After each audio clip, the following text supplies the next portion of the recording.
አንድ ጥያቄ ብቻ ጠቅላይ ሚኒስትሩ መንግስቱ ደጋግሞ ኢትዮጵያ በ110 በ111 አድጋለች ይላል።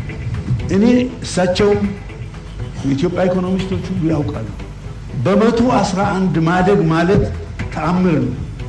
ይህን ተአምር የሰራችው ቻይና፣ ታይዋን፣ ደቡብ ኮሪያ ናቸው። ኢትዮጵያ እንዴት አድርጋ ነው በ111 ያደገችው? ዘይት ያገኙ ሰዎች ወይንም ሌላ ነገር ያገኙ ሰዎች በ110 በ111 ቢያድጉ አይገርምም። ለዓለምስ እንዴት አድርገን ነው የምንገልጸው? ዋይ ልኦ ታሪክ ሎራሲ ደግማላ ለውዲ ዜናዊ ለዚህ ላያችሁት ቪዲዮ በአንድ ወቅት ነፍሳቸው ይማርና ለክቡር ዶክተር ቡልቻ ሚደቅሳ ኢትዮጵያ 11 በመቶ ያደገችው ነዳጅ አግኝታ ነው ወይ ብለው ለውዲ ዜናዊ ለጠየቁት ጥያቄ ድምጽ ሲሆን ለሙስሊሙ ደግሞ ለበቀደሚው የፓርላማ ውሎ ላይ ለዶክተር ደሳለኝ ጫኔ ከደራሲ ሐዲስ ዓለማየሁ ፍቅር እስከ መቃብር መጽሐፊ ገጸ ባህሪ በመዋስ ጮቅሌውን ፊት አውራሪ ሞሸሻ ሲለው ለዛ አደርባይ ሞዛዛ ጠባቡ ዲክ ደግሞ ቀስሞ ጎሲየ ብሎታል። ለአንዱ ያለው ዜሮ ቡይ ጮቅሌው በእሙላሹ ለአልፎሳንበት ዳገት የለም እንድትል አድጊ መጽሐፊውን አንብቤዋለሁ ወይ አውቀዋለሁ ለማለት በእሙላሹ ለኛ ጋር ቀስሞ ጎሲየ ሳይሆን ግዱ ካሳኔ ያለው ብሏል። ምን ትዛለኝ ለአንዱ የቆኔ መምህር ቆኔ ይቀኛል ከተማሪዎቹ መካከል ዶነዝ ለሚባለው ርግ የኔታ እንዴት ያለ ቆኔ ነው የሚቀኙ ሲለው የቆኔው መምህር የኔታ ምን አለ?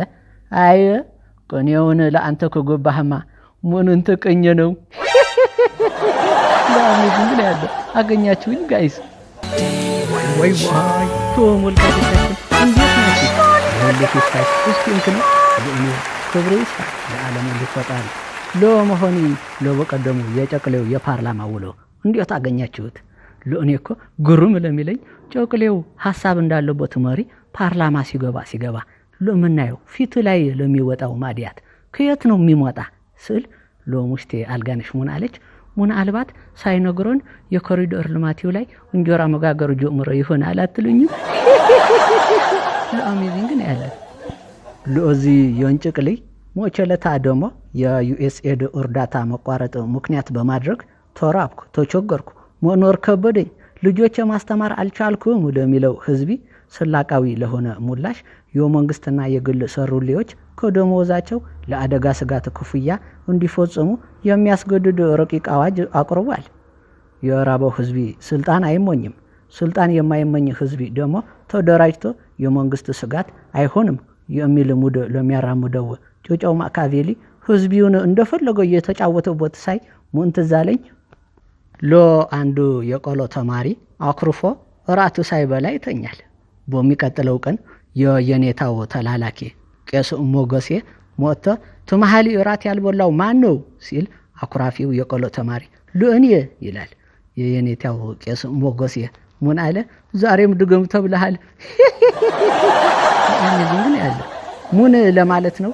ህዝቢው መንግስት በየጊዜው ከየት እንደሚያመጣው ለማይታወቅ እያመጣ ለሚጭነው የመከራና የችጋር ረቂቅ አዋጅ እንደ ህዳር አህያ ሆራይ ብሎ መሸከሙን እምቡኝ ብሎ የብሔር የሃይማኖትና የቋንቋ ልዩ የፖለቲካ ልዩነት ትቶ ለዚህ ነውራን ባለጌ ለሆነ ስርዓት መታገል ጊዜ ያለበት ይመስለኛል።